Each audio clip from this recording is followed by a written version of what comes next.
आखिर क्यों प्रबल प्रताप ने सुप्रीम कोर्ट के जजों को गाली दी और कोर्ट रूम में फाइलें उछाल दी? बावजूद इसके न्यायाधीशों ने क्यों उस व्यक्ति को माफ भी कर दिया? आखिर क्या हुआ कोर्ट रूम में? आइए पूरी घटना को क्रमवार समझते हैं। शुक्रवार सुबह करीब 11 बजे सुप्रीम कोर्ट के कोर्ट नंबर 13 में न्यायमूर्ति केवी विश्वनाथन और न्यायमूर्ति आलोक आराधे की पीठ एक मामले की सुनवाई कर रही थी। इसी दौरान उत्तर प्रदेश के इटावा निवासी प्रबल प्रताप, जो स्वयं अपनी पैरवी कर रहे थे, अदालत के सामने पेश हुए। उनकी याचिका इलाहाबाद हाईकोर्ट के एक आदेश के खिलाफ थी। प्रबल प्रताप चाहते थे लखनऊ विकासनगर के एसीपी के खिलाफ एफआईआर दर्ज करने का आदेश दिया जाए। उनका आरोप था कि विकासनगर क्षेत्र में एक निजी कंपनी देश भर में अवैध साइबर क्राइम नेटवर्क चला रही है और संबंधित एसीपी उस कंपनी को संरक्षण दे रहे हैं।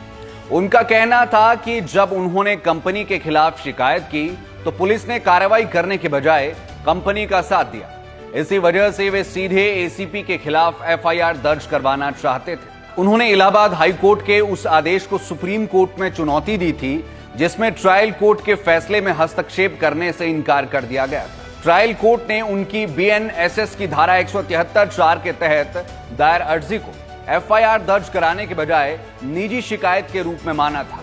मामले की पृष्ठभूमि यह है कि प्रबल प्रताप पहले लखनऊ की उसी निजी कंपनी में काम करते थे। बाद में कंपनी की एक महिला कर्मचारी ने उनके खिलाफ शिकायत दर्ज करवाई। शिकायत के बाद कंपनी ने उन्हें नौकरी से निकाल दिया।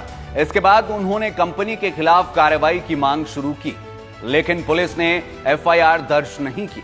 इसके बाद प्रबल प्रताप ने एसीपी पर कंपनी को बचाने का आरोप लगाया और मामला अदालत तक पहुंच गया। सुनवाई शुरू होते ही मामला सामान्य नहीं रहा। कानूनी दलील देने के बजाय प्रबल प्रताप ने सीधे जजों से कहा, मिस्टर जुडिशियल सर्वेंट, मैं आपको आदेश देता हूं कि एसीपी विकासनगर के खिलाफ एफआईआर दर्ज करवाई जाए क्योंकि मैं संप्रभु हूं। यह सुनकर जस्टिस केवी विश्वनाथन ने पूछा कि क्या आप हमें आदेश दे रहे हैं? लेकिन इसके बाद स्थिति और बिगड़ गई। प्रबल प्रताप ने अपनी लगभग 155 पन्नों की केस फाइल से कागज निकालकर कोर्ट रूम में उछाल दिए। कुछ ही सेकंड्स में पूरे कोर्ट रूम में कागज बिखर गए। सुरक्षा कर्मी तुरंत उन्हें रोकने पहुंचे। इसी दौरान उन्होंने कथित तौर पर मुख्य न्यायाधीश सूर्यकांत के खिलाफ भी अपमानजनक टिप्पणियां की और कोर्ट रूम से बाहर ले जाते समय अभद्र भाषा का इस्तेमाल किया। इतनी बड़ी घटना के बावजूद अदालत ने अपना धैर्य नहीं खोया। सुरक्षा कर्मियों ने उन्हें बाहर निकाल दिया और अदालत ने उसी दिन बाकी सभी मामलों की सुनवाई सामान्य रूप से जारी रखी। बाद में अदालत ने एक पृष्ठ का आदेश जारी किया।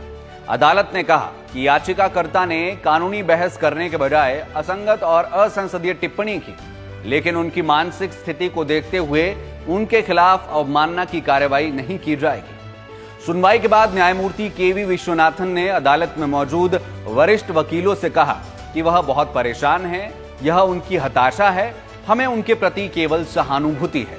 यही कारण था कि अदालत ने इस घटना को दंडात्मक कार्रवाई का आधार नहीं बनाया। हालांकि अदालत ने मामले के कानूनी पक्ष पर विचार करते हुए कहा कि इलाहाबाद हाईकोर्ट के आदेश में हस्तक्षेप का कोई आधार नहीं बनता और प्रबल प्रताप की एसएलपी खारिज कर दी गई।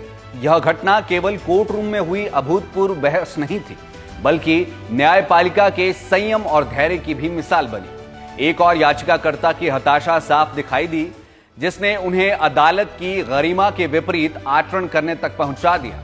दूसरी ओर न्यायाधीशों ने कानून और संवेदनशीलता का बेहतर संतुलन बनाया।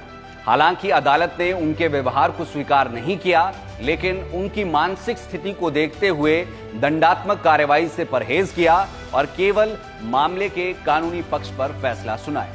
आपका इस पर क्या कहना है? कमेंट के माध्यम से जरूर बताएं।